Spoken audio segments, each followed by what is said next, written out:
Hello, babes. So, after listening to a message on prayer today, and I was walking home, and on my way home, it felt like the Holy Spirit wanted to still minister to me.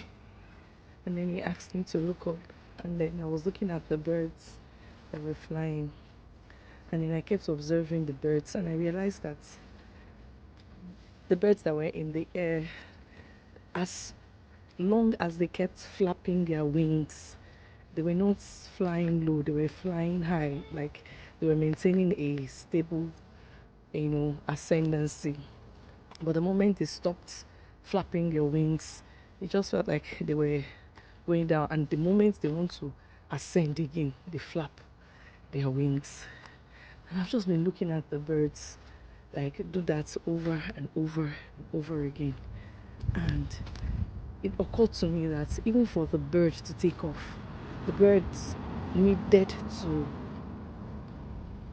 flap the wings. So for the bird to rise, the wings will be flapped. So it just brings to me the life of a believer. There, when you want to ascend, how do you ascend? If not in a place of prayer.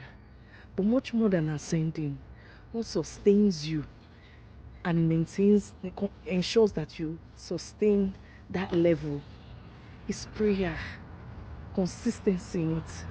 So you keep flapping the wings, keep flapping the wings. Wow, such a powerful message to share with you. Have a lovely week, everyone.